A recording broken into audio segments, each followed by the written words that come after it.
여러분 सभी को जय 안녕하십니까? मसीह की। 만나서 반갑습니다. मैं 저는 हाइटी में सेवकाई 하이티에서 करने वाला 사역하는 ई हांसोल मिशनरी हूँ। 이한솔 목사라고 आज 합니다. आप लोगों से इस प्रकार बात करने का मौका मिला, 오늘 मैं बहुत धन्यवादी हूँ। 동문 सबसे पहले परमेश्वर का वचन 함께 पढ़ेंगे।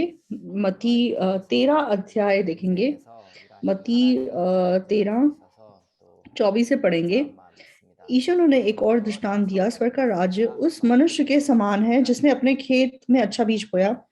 पर जब लोग सो रहे थे तो उसका शत्रु आकर गेहूं के बीच जंगली बीज बोकर चला गया। जब अंकुर निकले और बालें लगी तो जंगली दाने के पौधे भी दिखाई दिए। इस पर ग्रैस के दासों ने आकर उससे कहा, हे स्वामी, क्या तूने अपने खेत में अच्छा बीज ना बोया था? फिर जंगली दाने के पौधे उसमें कहाँ से आए? उसने उससे कहा, ये किसी शत्रु का काम है। 뿌리고 갔더니 दासों ने उससे कहा, क्या तेरी इच्छा है कि हम जाकर उनको बटोर ले?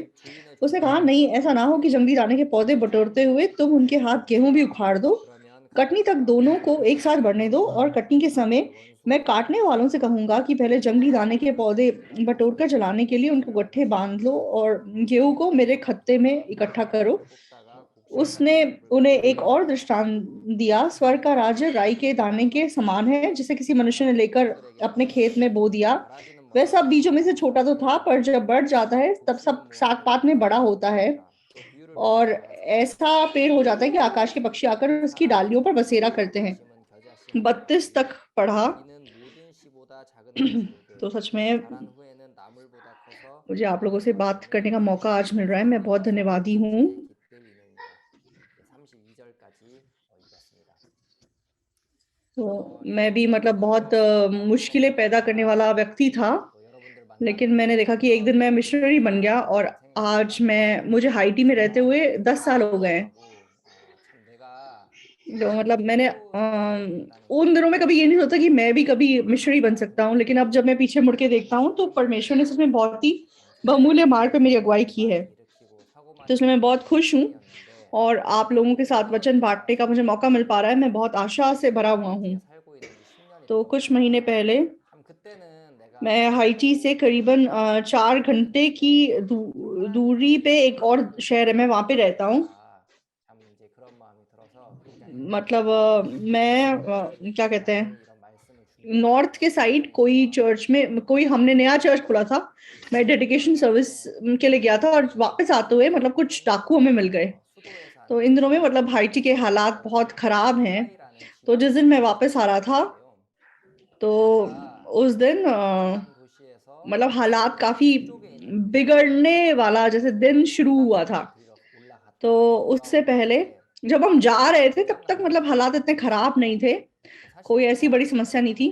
치안이 이제 많이 안 좋아졌고 लेकिन जब हम अपनी सर्विस खत्म करके वापस जा रहे थे 사람들이 굉장히 그 치안이 तो 안 좋아지기 시작한 मतलब 시작점이 되는 मतलब 날이었어요. एक रास्ता है जहाँ मतलब जो मेन रास्ता है जहाँ से गुजरना ही पड़ेगा अगर हमें अपने उस जगह से अपने घर जाना था। 때문에 तो जब हम उस रोड से गुजर रहे थे 가고 तो 집으로 돌아가는 길이었는데 सुबह सुबह की बात है कि 이렇게 수도에서 मतलब दो 하나밖에 मतलब 없었어요. छोटे बच्चे लग रहे थे हमें, वो लगा लो कि 15-16 साल के, वो एकदम से बंदूक लगा के हमें शूट करने लगे। 같은 이제 곳을 तो 지나가야 하는데 मैंने अचानक से गाड़ी को रोका और नीचे हम झुक गए। 이제 तो 지나가다가 이때 हमारे 당시에 पीछे एक और गाड़ी थी, 이제 वो हालात को नहीं जानती थी 길목에서 और हम लोग 중학생쯤 मतलब हम लोग 분이 이제 총을 딱 겨누면서 이제 차 앞으로 हम लोग मतलब अचानक से रुक गए। तो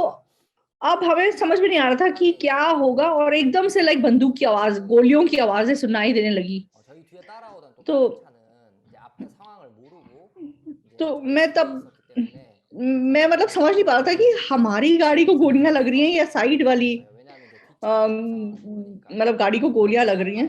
깜짝의 तो 순간이었는데 फिर हमें लगा कि हम 갑자기 이제 막 다다다다닥 이제 जल्दी से लाइक 총알이 भाग जाते हैं यहाँ से। 쏟아지더라고요. 사실은 लेकिन अचानक से मेरी पत्नी ने बोला कि सर झुकाओ, 이 차에다가 이 सा람들이 और हम 5 लोग थे 총을 उस गाड़ी में, मैं और मेरी पत्नी और 3 मतलब वहां के लोग। 하고 तो जिस पल 이제 हमने मतलब हमने अपना सर झुकाया तब हमारी गाड़ी के सारे शीशे 하고 टूटने लग गए। 빨리 이제 우리가 तो 돌아가야겠다 तब 했는데 मुझे मतलब एहसास हुआ कि 그때서 이제 제 아내가 मतलब ये केवल जैसे डराने के लिए बंदूक नहीं चला रहे हैं, सच में हमें मार डालना चाहते हैं। 와 तो 저희 मुझे बहुत शॉक लगा।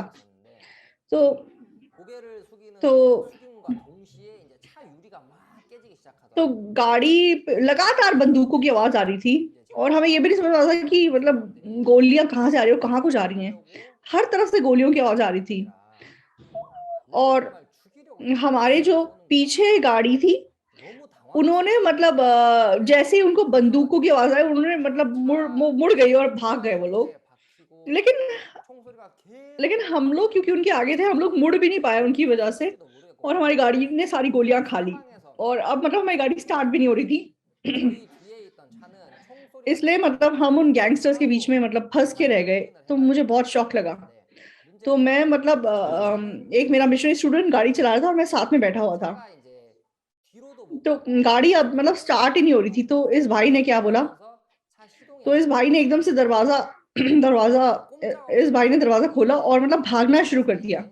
तो हम सारे मतलब गाड़ी को खोल के भागे और 그때 제가 मतलब वहां से करीबन 30-40 मीटर की दूरी पे एक पुलिस स्टेशन था।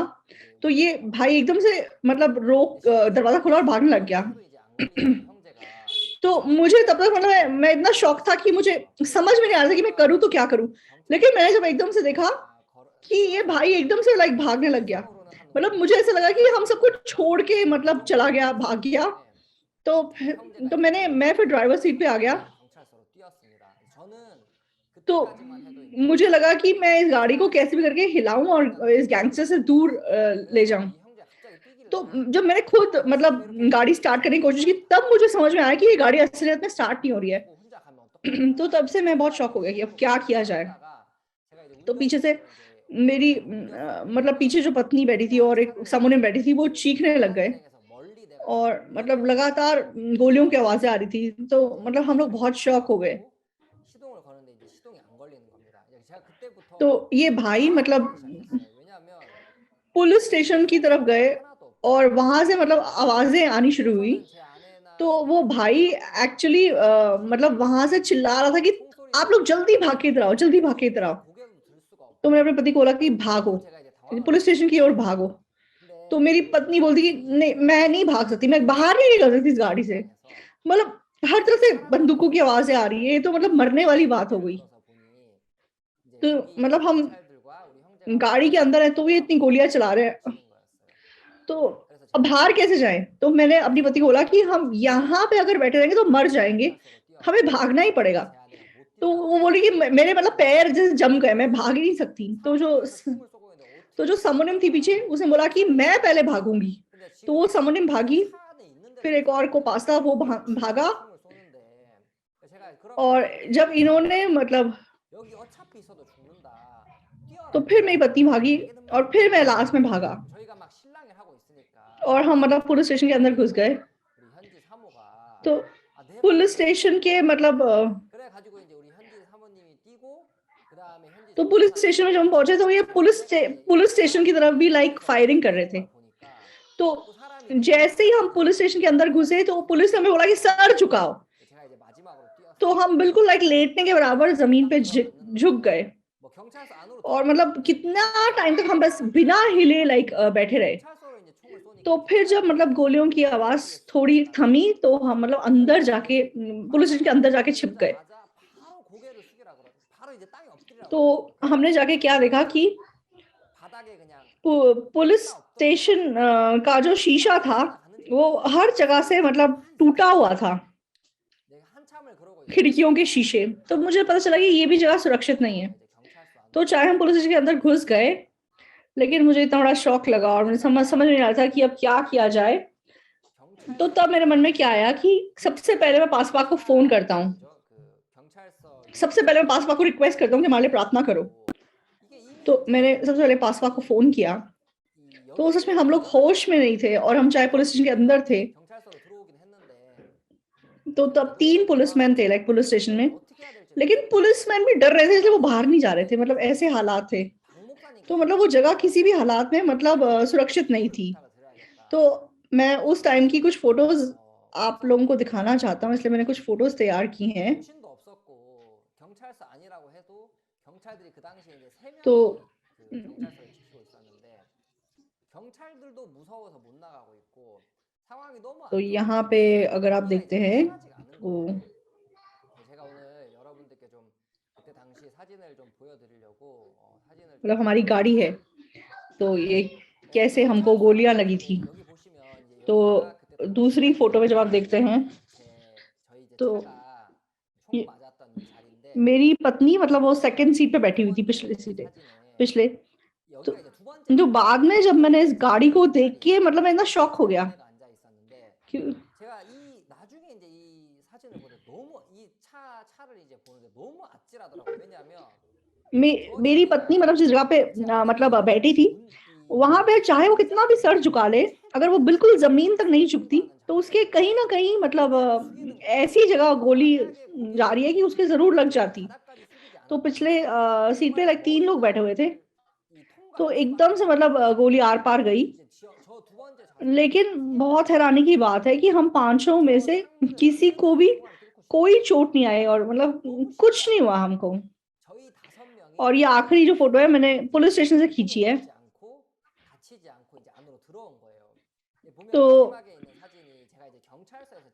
तो वो जो ब्लैक गाड़ी है वो मेरी गाड़ी है। वहां पे गैंगस्टर्स आए थे और वहां से हम भाग के मतलब पुलिस स्टेशन में आए। तो पुलिस स्टेशन के सारे शीशे ऐसे टूटे पड़े हुए थे। और फिर जैसे दिन हुआ तो वहां से गुजरने वाले लोग जो है मतलब नारे लगा लगा के जा रहे थे। और मतलब यहाँ पे मतलब पुलिस स्टेशन भी एक्चुअली सेफ नहीं है, इसलिए हम पुलिस स्टेशन के भी पीछे जाके छिप गए। हम मेरी पत्नी मतलब बिना अपने जूतों के भाग के आ गई। तो ऐसे स्थिति में मतलब हमने सोचा कि अब क्या किया जाए, तो हमने पास पाक को फोन किया। तो एक्चुअली मैं बहुत शॉक हुआ। तो उससे पहले मतलब बंदूक के साथ मुझे मतलब चोर या डाकू बहुत बार मिले हैं, लेकिन मुझे इतना मतलब डर लगा, इतनी घबराहट हुई और मैंने पास से पाक को फोन किया। तो पास से पाक ने मेरा फोन उठाते ही मतलब मुझसे फोन पे बात की और पास ने बोला कि हालेलुया, परमेश्वर का धन्यवाद। परमेश्वर आपने मेरे अपने बेटे को बंदूक से गोली से बचा लिया, इसलिए करके उन्होंने पहले सबसे पहले धन्यवाद दिया और फिर प्रार्थना करते उन्होंने क्या बोला, परमेश्वर और भाई पहले पाप का दास बन के अपना जीवन जी रहा था, सच में शैतान की तरह पकड़ा चल के बहुत ही दुष्ट जीवन जी रहा था, लेकिन प्रभु अब ये आपका बेटा बन के जी रहा है। प्रभु कितना आपको हम धन्यवाद देते हैं। ऐसा करके उन्होंने प्रार्थना की। तो पास ने जब ऐसे प्रार्थना की तो मेरे मन में हाँ सही बात है, परमेश्वर ने सुसमाचार की वजह से हमें रक्षा किया। तो ये पुलिस वाले क्या बताने लगे कि जहां पे मतलब हमारी गाड़ी खड़ी थी, तो जिस जगह वो गाड़ी खड़ी है वहां पे एक वाइट गाड़ी भी है। तो उन्होंने बोला कि जिस जगह आपको लाइक गैंगस्टर्स ने शूट किया, उसी जगह एक गाड़ी को कल भी गैंगस्टर्स ने शूट किया था और वहां पे लाइक 5 लोग मर गए थे। और मतलब पुलिस स्टेशन में मतलब डेड बॉडीज पड़ी हुई थी जिनको उन्होंने डिस्पोज ऑफ नहीं किया था और मतलब कुत्ते उनकी डेड बॉडीज खा रहे थे। तो मतलब गाड़ी के अंदर मतलब डेड बॉडीज पड़ी हुई थी। तो तुम में से मतलब किसी को भी बंदूक नहीं, एक भी गोली लगी है, कितनी हैरानी की बात है। तो पास्टर की जब मैंने बात सुनी तो मुझे सच में लगा कि ये कितनी सच बात है। परमेश्वर ने सुसमाचार के लिए हमें बचाया। तो पास्टर की उस प्रार्थना ने मेरे मन में मुझे बहुत ताकत दी। तो उस दिन हम मतलब 6 घंटे पुलिस स्टेशन में थे और फिर भाई लोग हमें बचाने के लिए आए, लेकिन यहाँ पे मतलब इतनी खतरनाक जगह थी कि भाई लोग आ नहीं पा रहे थे। तो उन्होंने मतलब इस एरिया के लोकल लोगों को इस्तेमाल किया और ऑटो बाइक्स हायर की और हम ऑटो बाइक्स पे बैठे और हमने मतलब हेलमेट पहना कि कैसे कम से कम मतलब हमारा मतलब गोली लगे भी तो हमारा सर बच जाए। और मैंने मास्क वास्क पहन के अपने आप को बिल्कुल छुपा के मतलब वहां के लोकल लोग मोटरसाइकिल चला रहे हैं और मतलब हम पीछे बैठे। ऐसा करके हम लोग उन मोटरसाइकिल से यहाँ से बाहर निकले और फिर हम अपने शहर में आए जहाँ पे हमारा चर्च था और फिर हमने पासपाक को फोन किया। तो असलियत में जब तक मैं पुलिस स्टेशन में था, 이제 박 목사님께 전화를 드렸는데 제가 사실은 이제 तो एक्चुअली 여기 있을 때만 해도 यहाँ 경찰 पे 있을 मतलब 때만 해도 2 गैंगस्टर्स आपस में लड़ाई कर रहे हैं, लाइक पुलिस स्टेशन बीच में और 2 गैंगस्टर्स ऑपोजिट साइड पे लड़ाई कर रहे हैं। 이 깽단 तो 교류 ऐसा लग रहा था जैसे कोई युद्ध चल रहा है, लाइक इतनी बंदूकों की आवाज आ रही थी। 공격전을 이제 벌인 지 3일째 되는 거예요. लेकिन जैसे ही मैंने पासपाक का चेहरा देखा तो मुझे ऐसा महसूस हुआ कि 막 이제 그러니까 हम बच गए, लाइक हम जी गए, और एकदम से मेरी आंखों से आंसू आ गए। 보니까 제가 तो फिर पास्टर पाक ने बोला कि 그제야 पास्टर पाक ने बोला कि हंसो, तू इंसान है ना, तू भूत तो नहीं है, 되는 거예요. तो तू अभी जिंदा है ना, तू यहीं पे है ना, इस पृथ्वी पे है। 한솔아, तो तब मैं इतना खुश हुआ कि सच में हम बच गए। 너 귀신 तो 아니야. 너 귀신 아니야. पास्टर पाक की पत्नी भी उनके साथ थी, वो भी हंसने लगी और मैं भी रो रहा था, मेरी पत्नी भी रो रही थी। तो सच में हम बहुत धन्यवादी थे कि परमेश्वर ने हमारी रक्षा की। 우시는데 제가 막 제 아내도 울고 저도 울고 तो फिर हम मतलब कैपिटल सिटी में जो हमारा चर्च है वहां पे आए। तो प्रॉब्लम क्या थी कि हम चाहे कैपिटल सिटी में आ गए हैं, 저희가 교회를 이제 돌아오게 되었습니다. लेकिन ये मतलब हादसे के बाद 또 교회를 돌아왔는데 तो मेरी पत्नी को जैसे मतलब बहुत लाइक शॉक की वजह से वो थोड़ी सी लाइक बीमार हो गई।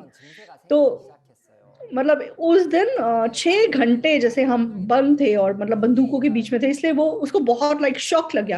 लाइक तब से उसको जैसे एंजाइटी डिसऑर्डर नाम की जैसा कुछ हो गया कि थोड़ी सी आवाज आती तो वो डर जाती, मतलब एकदम से बहुत बेचैन महसूस होने लगता। लेकिन ये बीमारी जैसे उसकी गंभीर होती गई तो बाद में मतलब मेरी पत्नी की हालत ऐसी हो गई कि उसको मतलब हमेशा उसे मन में डर बैठ गया कि मैं मर जाऊंगी, और मतलब वो सांस भी आना मुश्किल लगने लगा, और मतलब उसे ऐसे महसूस होने लगा कि मैं मतलब गाड़ी में बंद हूँ। तो जब मैंने अपनी पत्नी की हालत देखी तो मेरा मन बहुत दुखी हुआ।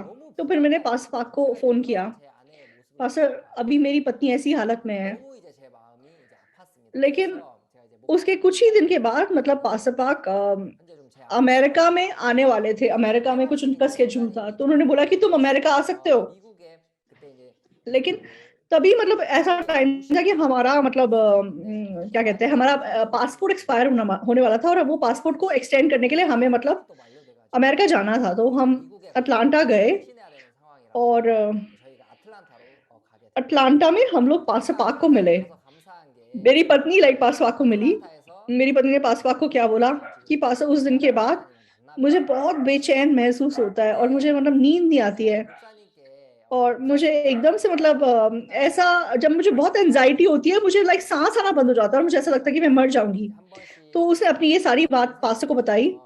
तो पास्टर ने सब कुछ सुन के क्या बोला, 죽을 것 같은 생각이 듭니다. तो पास्टर ने 목사님께 이제 이런 बोला कि बिल्कुल लाइक हल्के रूप से उसकी बात सुनी और बोला कोई बात नहीं, कोई बड़ी बात नहीं है, बस बंदूक गोलियों से अपने आप को बचा लेना। देख तेरे तेरे तेरे ऊपर लाइक कितनी गोलियां उन डाकुओं ने मारी, लेकिन एक भी क्या तेरे ऊपर लगी, तुझे नहीं लगी।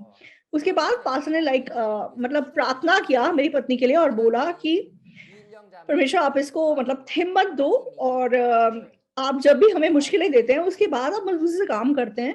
हाइटी देश अभी मुश्किल में है, लेकिन हम मतलब आशा है कि परमेश्वर मजबूती से इसके बाद काम करेंगे। तो मे, मे, मेरी पत्नी मतलब उस प्रार्थना के बाद तो लगभग 1 महीना वो काफी बीमार थी एक्चुअली पास्टर को मिलने से पहले।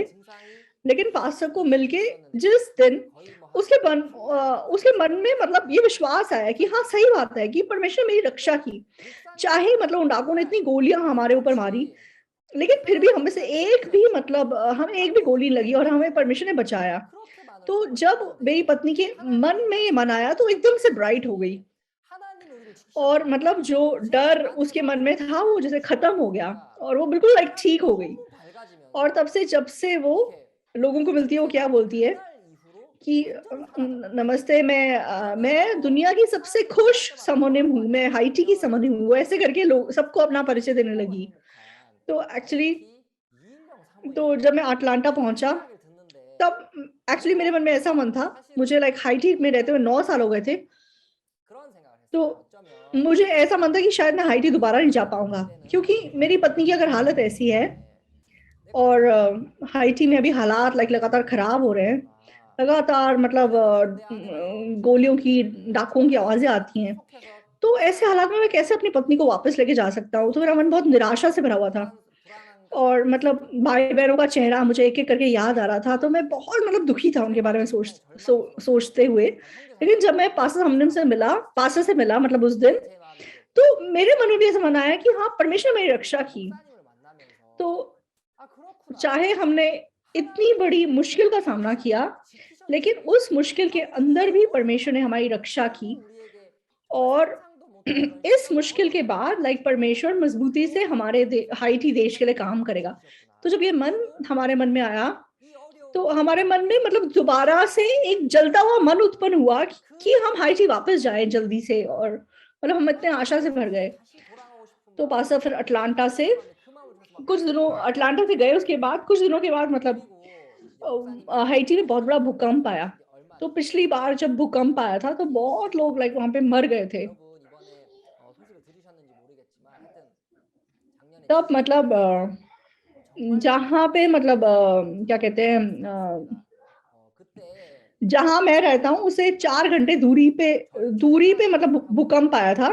तो ये जो सफेद बिल्डिंग है, ये हमारा घर है। मतलब हम यहाँ पे रहते थे, लेकिन भूकंप की वजह से मतलब ये बिल्कुल घर मतलब टूटने की कंडीशन में आ गया। एक तरफ हमारा घर है और एक तरफ हमारा चैपल है। तो पूरी दीवारें टूट गई, मतलब सब कुछ ऐसे टूट फूट गया। तो असलियत में हमारे घर में 30 लोग रहते हैं। तो हमारे जो स्टूडेंट्स हैं, जो भाई बहन हैं, जो भी मतलब मुश्किलों में रह रहे हैं, जिनके भी बच्चे लाइक जिनको पालना मुश्किल है, मैं उनको मतलब अपने पास चर्च में रख रहा था, और मैं उनको लाइक शॉर्ट टर्म मिशनरी के समान, चाहे वो middle school high school students हैं, मैं उनको अपने साथ रखता हूँ और उनको पालता हूँ और उनको स्कूल भी भेजता हूँ।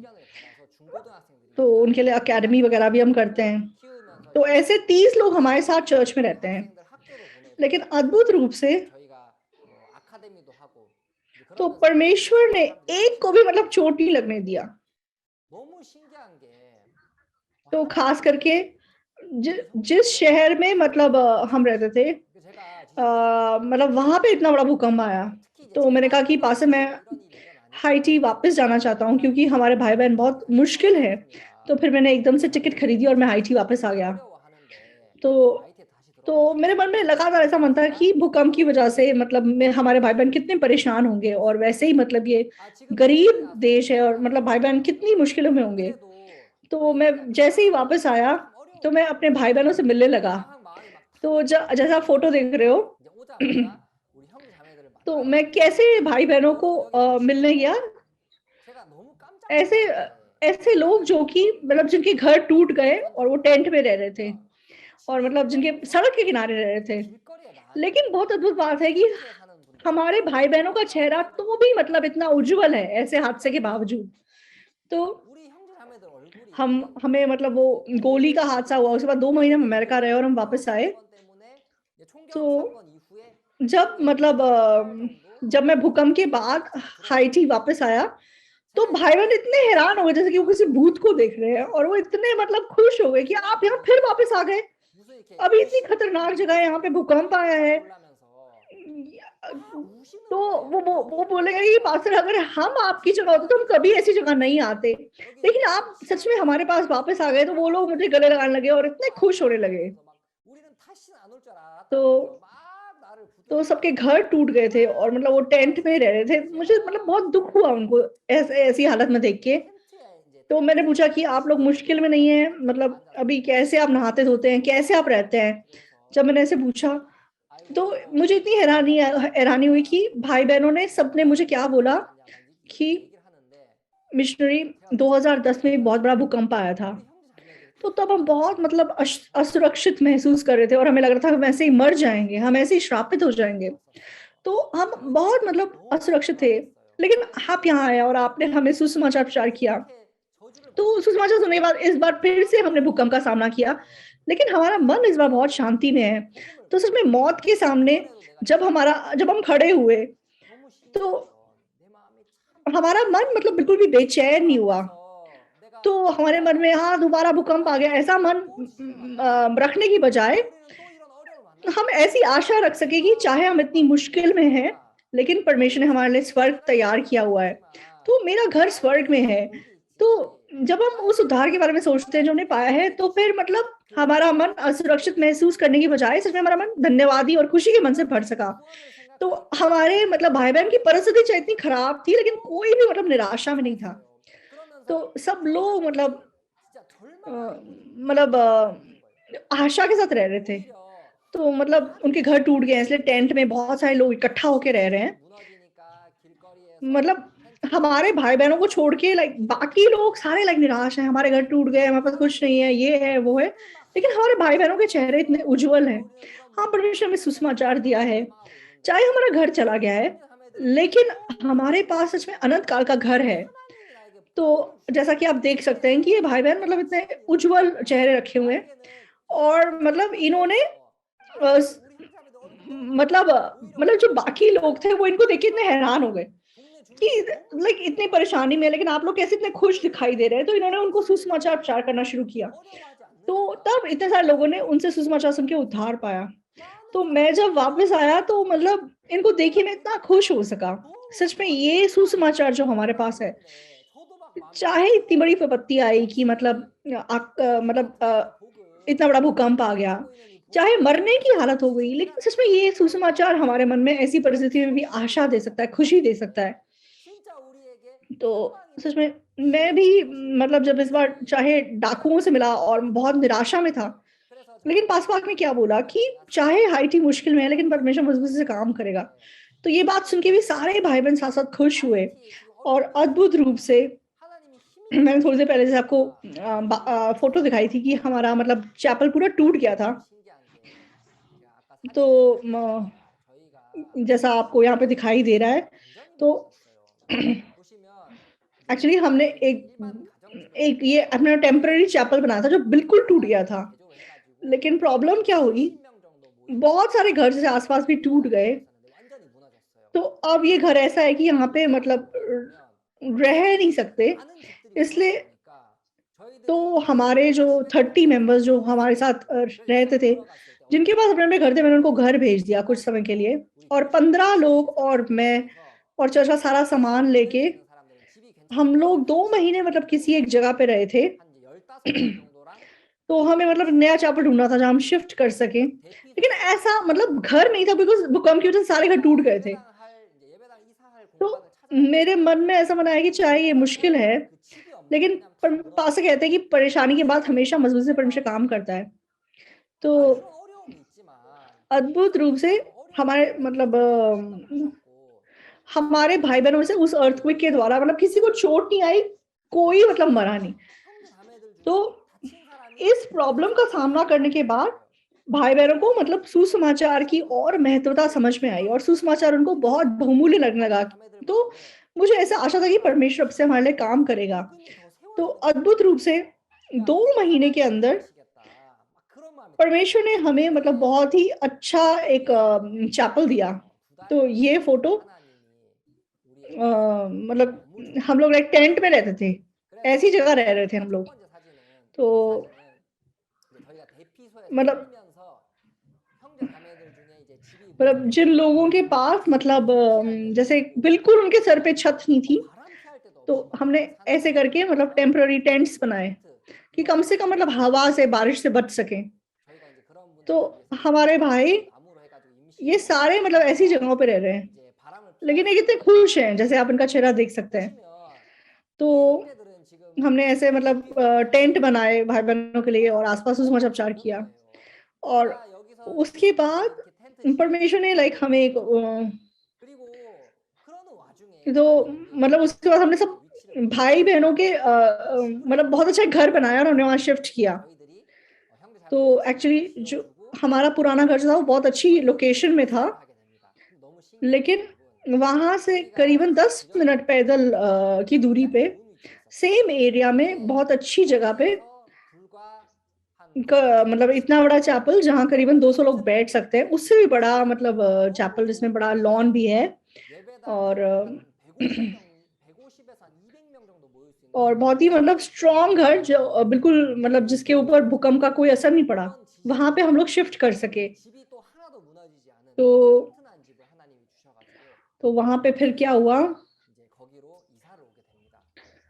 तो तो 2 महीने हम लोग टेंट में रहे थे, लेकिन इस 2 महीने के दौरान मेरे जीवन के जैसे सबसे खुशी से भरे हुए दिन थे। तो जब अर्थक्वेक आता है तो मुश्किल क्या होती है, सबसे पहले पानी की कमी हो जाती है। हाइटी सबसे पहले यहाँ पे मतलब कोई जैसे जैसे कोई सप्लाई का पानी नहीं आता, इसीलिए मतलब जो कुएं हैं वो खराब हो जाते हैं। इसलिए पीने का पानी, नहाने का पानी, धोने का पानी नहीं होता, इसलिए पानी बहुत बहुमूल्य हो जाता है और हर जगह पानी कमी होती है और लोगों को जैसे घर उनके टूट जाते हैं, तो उनके मतलब उनको मतलब क्या कहते हैं, घर बनवाना है, तो बहुत सारे लोगों को पैसे की ज़रूरत होती है, तो मतलब लोग बैंक के सामने लाइन लगा के खड़े हो जाते हैं। इसलिए मान लो कि बैंक में कोई काम है, तो पूरा दिन मतलब वेट करना पड़ता है और 1 दिन में आप बैंक में पूरा दिन वेट करने के बाद आप $200 लाइक विथड्रॉ कर सकते हो। लेकिन अद्भुत रूप से हम 3 साल पहले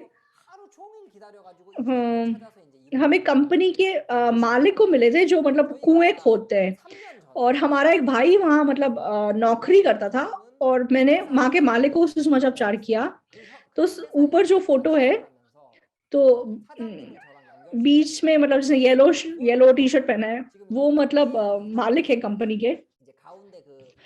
और उन्होंने मुझे क्या बोला कि मैं ये कंपनी चलाने से पहले मैं पास्टर था और पास्टर होने के दौरान मैंने बहुत बाइबल को पढ़ा था, लेकिन मैंने ये वो किताबें बहुत पढ़ी थी, लेकिन मेरे मतलब पाप की समस्या मतलब सुलझी नहीं थी और मतलब मुझे एक्चुअली सेवकाई करने में बहुत सीमा महसूस हुई, इसलिए मैंने कुआं खोदने का काम करना शुरू किया।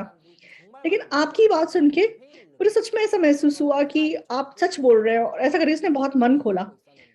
तो मैं इनके ऑफिस में 2 साल के दौरान सारे स्टाफ को हफ्ते में 1 बार बाइबल स्टडी करता था।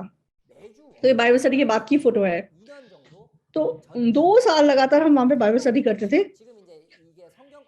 तो इनका कंपनी हमारे चर्च से दूर था, इसलिए मतलब आ नहीं पाते थे हमारे चर्च। लेकिन मंडे को मैं इनसे मिलता और इनकी मतलब गवाहियाँ सुनता, तो ये बिल्कुल मतलब इतनी अच्छी गवाहियाँ देते, बिल्कुल उद्धार पाए भाई-बहनों के समान। तो तो मुझे ऐसा लगता था कि मैं 2 जगह चर्च चला रहा हूँ। मतलब मतलब इस कंपनी के मालिक का ऑफिस भी मुझे हमारे चर्च की तरह लगता था और इनके सारे एम्प्लॉइज़ ने उद्धार पाया और हम लोग बहुत खुश थे।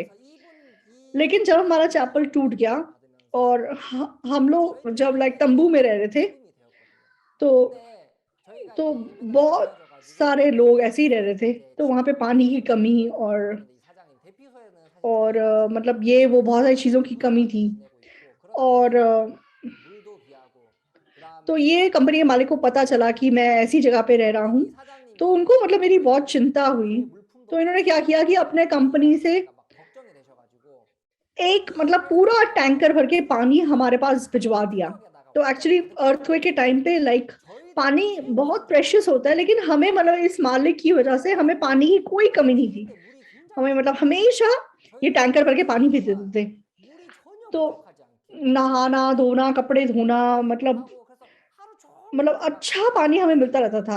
हमारे भाई-बहन जैसे पूरा दिन लाइक मतलब घर पर बनाने का काम करते थे, लेकिन उनको पानी कोई कमी नहीं थी। और नीचे जो फ़ोटो है, तो पिछले बार जब मैं मतलब बैंक गया था, तो बैंक के मतलब वाइस प्रेज़िडेंट से मेरी मतलब मुलाकात हो गई और ये इनको मतलब बाइबल में बहुत इंटरेस्ट था और इन्होंने मुझे बोला कि हर सैटरडे आप मेरे घर पे आके बाइबल स्टडी कर सकते हैं। तो मैं सैटरडे इनके घर गया, तो सैटरडे एक्चुअली हाल्फ डे होता है बैंक में, तो मैं उस दिन मैंने इनको सुसमाचार प्रचार किया और इन पति-पत्नी ने उद्धार पाया और तो इन्होंने पूरा अपना मन हमारे प्रति खोला और बोला कि हर सैटरडे आप प्लीज़ मेरे पास आओ और बाइबल स्टडी करो। तो मैं कितने महीने इनके घर जाके बाइबल स्टडी करता था। तो ये मतलब बहुत खुश थे वचन सुन के और जब अर्थक्वेक हुआ और जब मैं हाइटी वापस हुआ, तो एक्चुअली मैंने बताया ना कि बैंक में लंबी लंबी लाइन लगती थी और मतलब वहाँ पे पैसे नहीं मिलते थे और मतलब मतलब जैसे अचानक से पैसे की जरूरत पड़ती तो आप बैंक से पैसे निकाल नहीं सकते थे। 이제 तो 은행에서 제한을 뒀기 때문에 저희가 막 급하게 돈이 तो 필요해서 막 빨리 막 구호를 해야 되고 तो 그때 मतलब 이제 필요한 बहुत सारा काम पैसे के ना मतलब पैसे विड्रॉ ना करने की वजह से हो नहीं पाता था। 돈을 못 찾으면 लेकिन ये मतलब वाइस प्रेसिडेंट मुझे हेल्प करता था 부사장님이 और उसने मतलब एक पीछे का रास्ता खोला कि मैं डायरेक्टली इसके ऑफिस में जाऊं 뒷길로 और 해가지고 मतलब बहुत सुरक्षित तरीके से 그래가지고 이제 मतलब 사무실로 제가 ये 들어가서 मुझे मतलब मेरा जितना कैश मुझे चाहिए मुझे 정말 너무 लाइक निकाल के दे 많은 देता था। 그리고 은행에서 और 제한하는 इन दोनों की 금액보다 हेल्प से 훨씬 더 많은 저희가 필요한 एक्चुअली 금액을 찾을 수 있도록 2 महीने का जो टाइम था हम लोग बहुत जल्दी उसको रिकवर कर सके और अपना चैपल जल्दी कंस्ट्रक्ट कर सके। 이 지진 때그 तो 두달이라는 यहाँ पे ये हमारा नया चैपल है जो हमने बनाया है। 굉장히 빠르게 할 수 있었어요. 근데 그래서 이제 여기가 보시면 저희가 이제 그 तो 새로 ये पहला संडे सर्विस हमने किया ये चैपल बनाने के बाद और पूरा चैपल भर गया, इतने लोग आए 이제 저희가 और मैं क्या देखे बहुत हैरान था कि अर्थक्वेक के दौरान मैं क्या सीख सका 가득 찰 만큼 कि 이제 많은 사람들이 오셨는데 मुझे ऐसा लगा कि परमेश्वर पहले से जानता था कि ये अर्थक्वेक खाने वाला है 뭘 알게 됐냐면 और परमेश्वर पहले जानता था कि हम क्या समस्या का सामना करने वाले हैं, इसलिए परमेश्वर ने जिन लोगों की हमें जरूरत पड़ेगी वो पानी की कंपनी का मालिक और वो मतलब बैंक का वाइस प्रेसिडेंट उन लोगों को पहले से ही मतलब उधार दिलवाया और हमसे कांटेक्ट करवाया 그 और ये बहुत अच्छा घर भी हमारे परमेश्वर ने तैयार किया। तो चाहे हम इतनी मुश्किल परिस्थिति में थे 예비해 두셔서 और लोग मतलब निराशाजनक मन रखे हुए थे कि देखो फिर से हाइटी में क्या कहते हैं ये अर्थक्वेक आ गया, तो बहुत सारे मिशनरीज हाइटी को तो छोड़ के चले गए, बहुत सारे फॉरेनर्स उस जगह को छोड़ के चले गए। लेकिन 2 महीने जैसे मैं वहां पे रहा 많은 तो 선교사들이 परमेश्वर बहुत ही सुरक्षित तरीके से हमें खिलाया पिलाया और हमारी देखरेख की। 제가 그 지난 두 तो 달이 मेरा मन मतलब इतना ज्यादा धन्यवादी था। 우리를 तो परमेश्वर सच में कितना डिटेल से हमें हेल्प करता है। 제 마음이 तो 그렇게 뜨거웠고 जब चाहे हमें डाकू मिला उन्होंने गोलियां मारी लेकिन परमेश्वर ने हमें मतलब एक एक गोली से बचा लिया। और हाइटी में जब अर्थक्वेक आया 맞았을 तो 때도 परमेश्वर ने हमारे सारे चर्च मेंबर्स की रक्षा की, किसी को भी कोई चोट नहीं आई। 이 하이티에 और 지진이 났을 परमेश्वर सच में इस प्रकार हमारे साथ है। 성도들 한 तो 사람 한 जब मैं 사람이 उस परमेश्वर को महसूस कर सका तो मेरा मन इतना धन्यवादी था। 우리와 함께하고 계시는구나. 제가 그 하나님을 만나니까 제 तो 마음이 इस बार जब मैं अमेरिका गया 뜨거웠습니다. तो मैं पासपाक से मिला 여러분 이번에 तो मुझे अपने पुराने दिन बहुत याद आए। 갔을 때 तो एक्चुअली मैं चर्च में बहुत प्रॉब्लम खड़ी करने वाला व्यक्ति था। मैं स्टूडेंट टाइम से लाइक बहुत प्रॉब्लम क्रिएट करता था। जैसे आप जानते हैं मेरे पिताजी पास्टर हैं लेकिन मैं छोटा था और मतलब मुझे कलीसिया सुसमाचार मैंने देखा कि मेरे पिताजी हमेशा इसको मुझसे ज्यादा प्राथमिकता देते हैं। इसलिए मुझे ऐसा लगता था कि कलीसिया ने मेरे पिता को छीन लिया, मेरे पिताजी मतलब परिवार की ओर ध्यान नहीं देते। इसलिए मेरे मन में मतलब कलीसिया का विरोध करने का बहुत मन था और मैं बहुत लाइक मेरा मन भटका हुआ था। 반항심이 커지면서 제가 तो 굉장히 이제 ऐसे टाइम पे मैं क्या कहते हैं शॉर्ट टर्म मिशनरी बन के गया। तो मैं बहुत डिटेल से आपको अपनी कहानी नहीं बता सकता 가게 됩니다. लेकिन 사실은 제가 मैं 이것도 ऐसा व्यक्ति था शॉर्ट टर्म मिशनरी नहीं बन सकता था लेकिन परमेश्वर के अनुग्रह से मैं शॉर्ट टर्म मिशनरी बना। 이렇게 다 설명을 드릴 수는 없지만 제가 단기 선교를 लेकिन 1 साल के लिए मैं शॉर्ट टर्म मिशनरी बन के गया 그때 이제 하나님 은혜로 और 1 साल के बाद जब मैं वापस आया 근데 तो मेरा मन 제가 문제는 मुझे लग रहा था कि बहुत बदल जाएगा, बहुत मतलब खुश हो जाएगा। लेकिन 1 साल के दौरान 제 마음이 되게 뜨거워지고 शॉर्ट टर्म मिशनरी के टाइम मैं मतलब ज़्यादा अच्छा टाइम मैंने नहीं बिताया। बहुत लोगों ने मेरे द्वारा उधार भी नहीं पाया और वहाँ के लोगों के साथ भी मेरी अच्छी दोस्ती नहीं हो पाई और मैंने वहाँ जाके कोई भाषा भी नहीं सीखी। मतलब 1 साल मैं जाके वापस आया लेकिन मैं जब खुद को देख रहा था कि मुझे लगा कि बाकियों से मैं कुछ तो अलग हूँ। मतलब बाकियों की तुलना में मैं फेल हुआ हूँ। तो बाकी बच्चे शॉर्ट टर्म मिशनरी गए, बदल गए, इतने खुश हो गए, सुसमाचार करके आए, भाषा सीख के आए, उनका मन मतलब इतना जलता हुआ मन लेके आए। लेकिन मैं बिल्कुल भी ऐसा नहीं था। तो इसलिए मैं परीक्षा में गिर गया और बहुत मतलब मैं निराश हो गया। और उसके बाद तो मैं पासवाक को मिलने गया। तो पासवाक ने मुझे क्या बोला, हंसो तुम मिशनरी स्कूल में आ जाओ। 그러다가 तो तब 박 목사님을 만났어요. 근데 목사님께서 तो 저한테 मैंने रियलाइज नहीं किया, लेकिन मैंने मुंह से पास्टर को बोल दिया हाँ जी पास्टर जी, समझ गया। लेकिन मैंने कभी ये नहीं सोचा कि मैं मिशनरी स्कूल जाऊंगा और सुसमाचार के लिए जीऊंगा, सुसमाचार के लिए अपने आप को बलिदान करूंगा। लेकिन पास्टर से ऐसे बातचीत करते करते पास्टर ने बोला कि हंसोल तू बहुत मेहनत करके आया है शॉर्ट टर्म मिशन बन के। नहीं पास्टर जी आपने मेरे लिए प्रार्थना की इसलिए मैं अच्छे से जाके आ गया। तो मैं सिर्फ पास्टर को नमस्ते बोलने के लिए गया था, लेकिन पास्टर मतलब इतने खुश हुए और मतलब बोलेंगे कि अरे तू इतनी मेहनत करके आया है। तो मतलब मैं उनका रिएक्शन देख के बहुत हैरान हो गया। और ऐसे ही पास्टर को मैं नमस्ते बोलने के मन से गया था, लेकिन पास्टर ने एकदम से बोला कि तू मिशनरी स्कूल में आ जा। तो मैं थोड़ी देर पहले मैं पास्टर को बोल रहा हूँ कि पास्टर आपकी प्रार्थनाओं की वजह से मैं अच्छे से जी के आया हूँ, और अचानक से मैं पास्टर बोल दूंगा नहीं मैं नहीं आऊंगा। तो मुझे थोड़ा सा शर्म आ रही थी ऐसे बोलते हुए। तो मैंने कहा हाँ जी पास्टर जी, ऐसे करके मैंने जवाब दे दिया और मैं ऐसे ही मतलब मिशनरी स्कूल चला गया। तो मैं मिशनरी स्कूल चला गया, लेकिन बाकियों की तुलना में बाकी लोगों के मन में सुसमाचार के लिए जीने का मन है और अपने आप को सैक्रिफाइस करने का मन है। तो सब लोग मतलब कि एक बुलाहट के साथ आए थे, लेकिन मेरे मन में ऐसा कोई मन नहीं था, मैं ऐसे ही चला गया था। तो इसलिए एक दिन वहां काटना मेरे लिए बहुत मुश्किल था। सुबह उठना मुश्किल था, प्रचार करने जाना मुश्किल था। तो मुझे ऐसा लगता था कि मैं झूठ बोल रहा हूँ। और फिर क्या हुआ, तो मिशनरी स्कूल जाने के बाद शुरुआत में एक्चुअली आपको उपवास रखना पड़ता है और उसके कुछ दिनों के बाद बिना पैसे की प्रचार यात्रा पे जाना पड़ता है। तो बिना पैसे की जो प्रचार यात्रा होती है, तो उस जमाने में मतलब बहुत उसको जरूरी माना जाता था कि मतलब सारे पिछले स्टूडेंट्स के पास बहुत बहुत गवाहियां होती है कि हाँ हम बिना पैसे की प्रचार यात्रा पे गए और फिर परमेश्वर ने कितनी हमारी मदद की, उसके द्वारा हम बहुत ताकत प्राप्त कर सके। तो मेरे मन में मतलब उसके प्रति बहुत एक्सपेक्टेशन थी। मुझे लगा कि शायद मैं बिना पैसे की प्रचार यात्रा जाऊंगा और मैं बदल जाऊंगा। लेकिन वहां जाने के कुछ दिन पहले मेरे पैर में चोट लग गई और मैं हॉस्पिटल में एडमिट हो गया। तो हम 40 कुछ मिशनरी स्टूडेंट्स थे, तो बाकी सारे बिना पैसे के चला गया, लेकिन मैं नहीं गया। क्यों? क्योंकि मुझे चोट लग गई थी। और जब ऐसा हुआ तो फिर मतलब मुझे ऐसी बातें सुनाई देने लगी कि देख तू नहीं गया, बाकी सब तो चले गए, परमेश्वर जरूर तेरे प्रति कोई बेचैनी का मन रखता है। तो तू चाहे मतलब मनुष्य को धोखा दे सकता है, लेकिन तू परमेश्वर को मतलब धोखा नहीं दे सकता। तो मैं ऐसी आवाज में अपने अंदर से भी सुन रहा था और आसपास के लोगों से भी सुन रहा था। इसीलिए मैं मतलब मिशनरी स्कूल से भाग गया। तो पास्टर ने मुझे फोन किया कि तुम क्यों यहाँ से भाग गए। तो मैंने कहा कि पास्टर परमेश्वर खुश नहीं है कि मैं मिशनरी स्टूडेंट बन गया। पास्टर बोला कि क्यों, तुझे क्यों ऐसा लगता है। मैंने कहा कि पास्टर एक्चुअली मैंने झूठ बोला।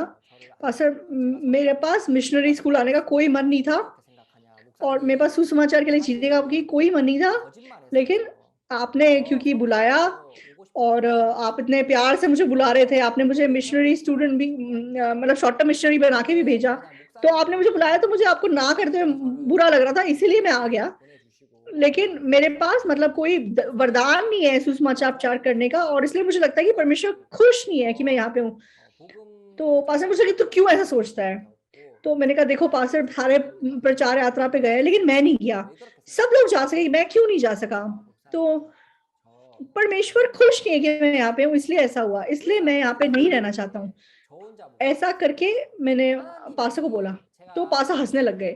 पास्टर ने बोला कि बिना पैसे प्रचार नहीं या कोई बात नहीं, कोई फर्क नहीं पड़ता उससे।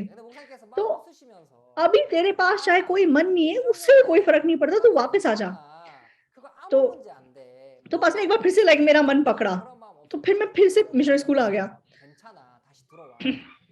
तो एक्चुअली जब हम मिशनरी स्कूल आते हैं तो 1 साल के बाद हम डिस्पैच आते हैं।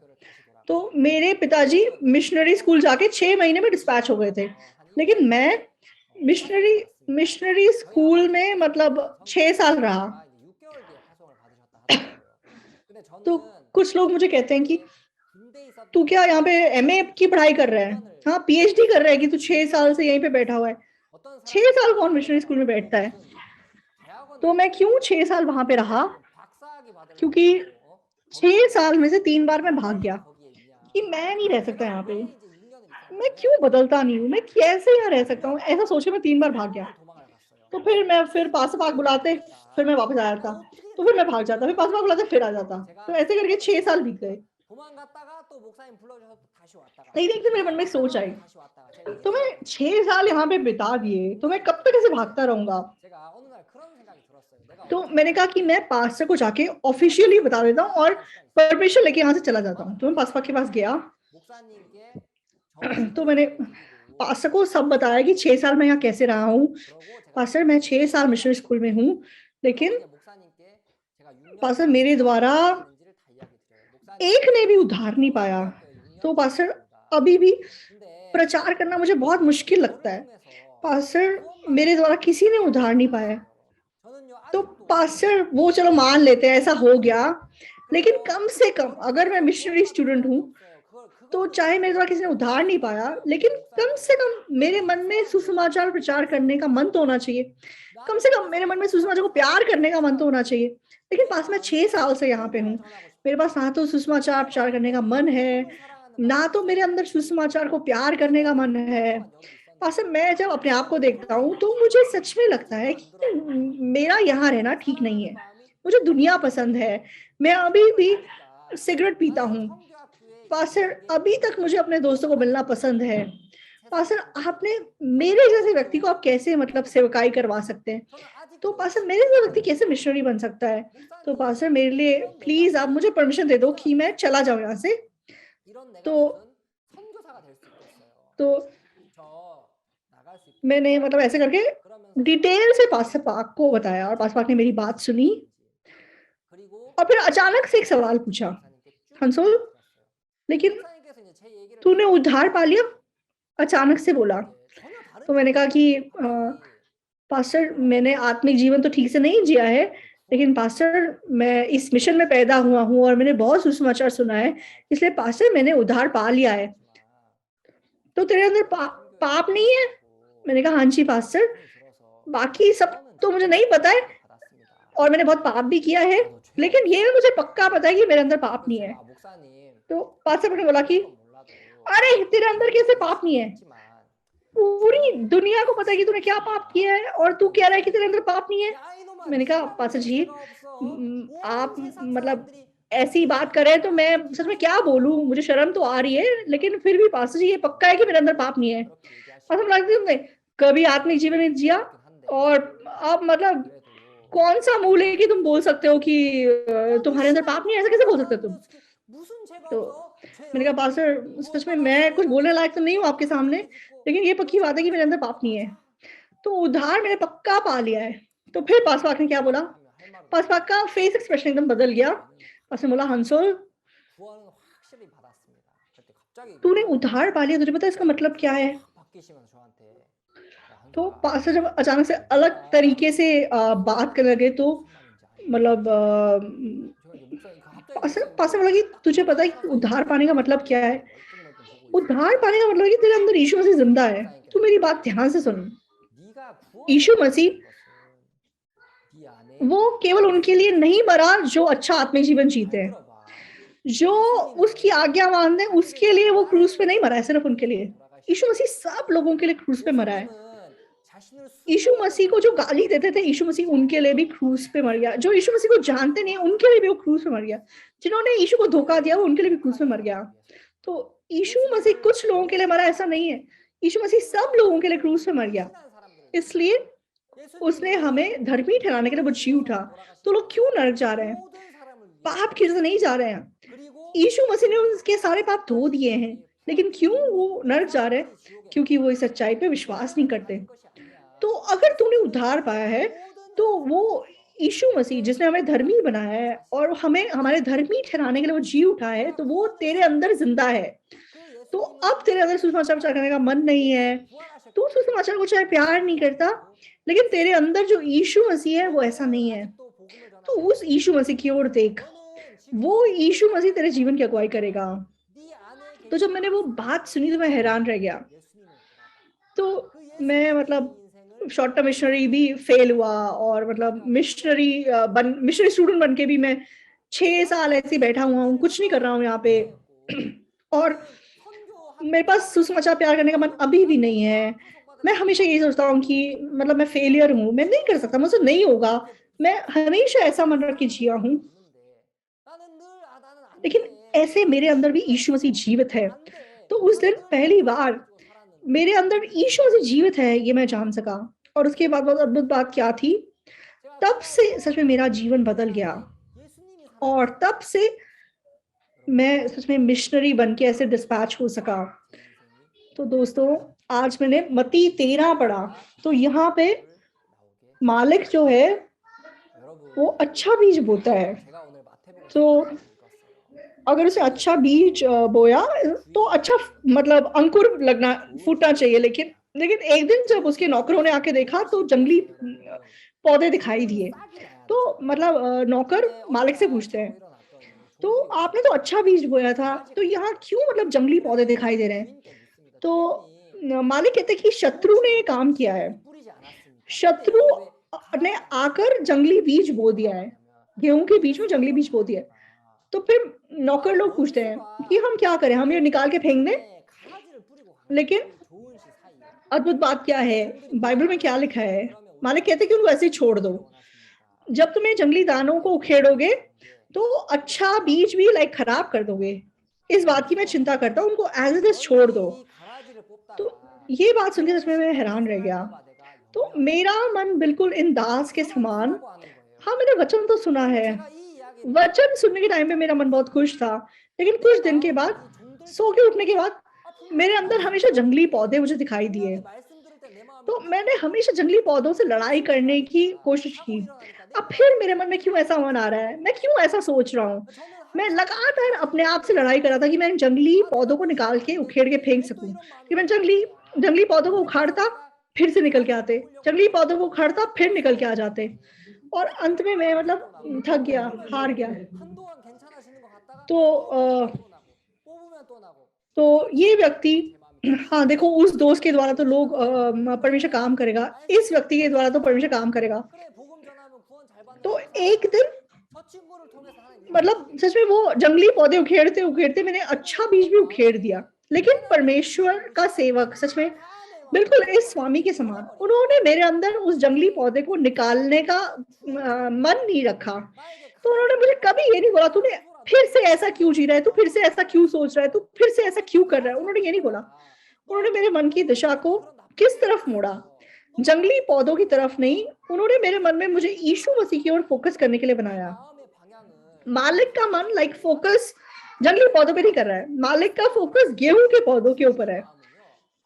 तो मतलब उन जंगली पौधों को निकालते निकालते गेहूं को भी खराब मत कर देना, गेहूं को भी उखाड़ मत देना। तो तो जब मैंने ये देखा तो मैं बहुत लंबे टाइम मूर्ख जीवन जिया, मुझे ऐसा लगा। मैं हमेशा जंगली पौधे उखेड़ने में लगा हुआ था, यीशु मसीह की ओर नहीं देख रहा था। लेकिन पास्टर की संगति मुझे यीशु मसीह की ओर देखने के लिए बना रही थी। तो इस बार जब हम डाकुओं से मिले तब भी तो मैं निराशा से भरा हुआ था। हाँ, अब तो मैं खत्म हो गया। अब तो सच में मेरी पत्नी भी बीमार है, हम कैसे हाइटी में रह सकते हैं? तो मुझे ऐसा लगा कि मेरा मन पूरा टूट के बिखर गया। लेकिन पास्टर ने हमारे मन में हमें परमेश्वर की ओर देखने के लिए बनाया। पास्टर ने कहा कि ऐसा नहीं है, हमेशा प्रॉब्लम्स के बाद परमेश्वर मजबूती से काम करेगा। तो इस न्यू ईयर्स मैसेज के समान, चाहे दाऊद बहुत निराशाजनक परिस्थिति में था कि सब कुछ खत्म हो गया, तो वो इतना रोया कि उसके अंदर रोने की ताकत भी नहीं बची। तो सब कुछ उसने उसे लगा कि खत्म हो गया, तो कैसे वो दोबारा हियाव पा सका? जब उसने परमेश्वर की ओर देखा तो वो हियाव पा सका। तो दोस्तों, आप जो कोई भी हो, आप 1 साल मतलब शॉर्ट टर्म मिशनरी के दौरान कैसे भी जिए हों, या आप अभी कैसा भी मन रखे हुए हों, आपको आज क्या जानना है कि आपके अंदर यीशु मसीह जिंदा है। तो ये जो अच्छा बीज है, तो जो जो राई का बीज है वो छोटा सा बीज है, सारे बीज में से छोटा बीज है, लेकिन बाद में ये पेड़ बन जाता है, सारे पेड़ों से बड़ा होता है, और उसके अंदर चिड़िया आके बैठती हैं, चिड़िया आके आराम करती हैं, और बहुत सारी चिड़ियों को आराम देने वाला पेड़ ये बन जाता है। तो अभी चाहे जंगली पौधे हैं, लेकिन जो गेहूं का बीज है, जो बीज के अंदर ताकत है वो बहुत बड़ी है। तो मालिक हमारे मन में हमारा फोकस लाइक गेहूं के ऊपर रखाना चाहते हैं, अच्छे बीज के ऊपर लगाना चाहते हैं। तो शैतान क्या काम करता है? शैतान हमें लगातार अपने आप को देखने देता है कि तुम अपने आप को देखो। हमें मतलब जंगली बीज को देखने देता है। तो हम मतलब जंगली बीज को उघेड़ने में मतलब मरते रहते हैं और थक जाते हैं, ऊब जाते हैं और फिर बोलते हैं कि नहीं मुझसे नहीं होगा, मैं अब आत्मिक जीवन नहीं जी सकता, मुझसे नहीं होगा। ऐसा करके हम परमेश्वर का दिया हुआ बीज उठा के फेंक देते हैं। तो मैं जब हाईटी में आया और अद्भुत बात क्या थी, यहाँ पे सच में मेरे जैसे बच्चे मुझे बहुत दिखाई दिए, निराशा में गिरे हुए बच्चे। हाँ, हम तो श्रापित लोग हैं मिशनरी, हम तो बचपन से ही मतलब हमने इतने पाप किए हैं मिशनरी। बचपन से हम भूखे थे, हमारे पास माँ बाप नहीं थे, इसलिए हम बहुत गलत काम करके जिए हैं। तो हम इतने गंदे काम करके जिए हैं। तो हमारे लिए भी मेरे जैसे व्यक्ति के पाप भी क्या यीशु मसीह ने उठा लिए हैं? मिशनरी मेरे जैसा व्यक्ति भी बदल सकता है। तो मैं उन बच्चों को क्या बोलता हूँगा?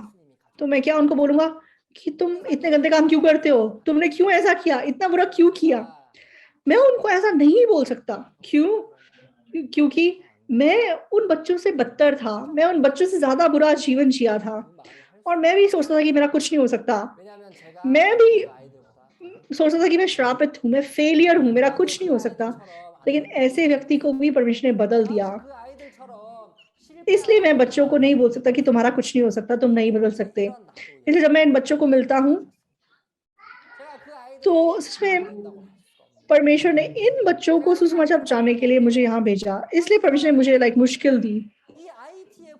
तो इसलिए परमेश्वर ने मुझे मतलब बाकी लोगों से इतना मतलब पीछे रखा ताकि मैं मेरे जैसे हाईटी के लोगों के मन में आशा डाल सकूं। तो एक बार मुझसे उम्र में काफी बड़ा व्यक्ति मेरे पास आया और क्या बोलने लगा, मिशनरी साहब क्या मैं आपको पिता बोल सकता हूँ? तो एक्चुअली उम्र में मुझसे बड़ा था। मैंने कहा आपकी उम्र कितनी है? तो उसने बोला कि मैं 45 इयर्स का हूँ।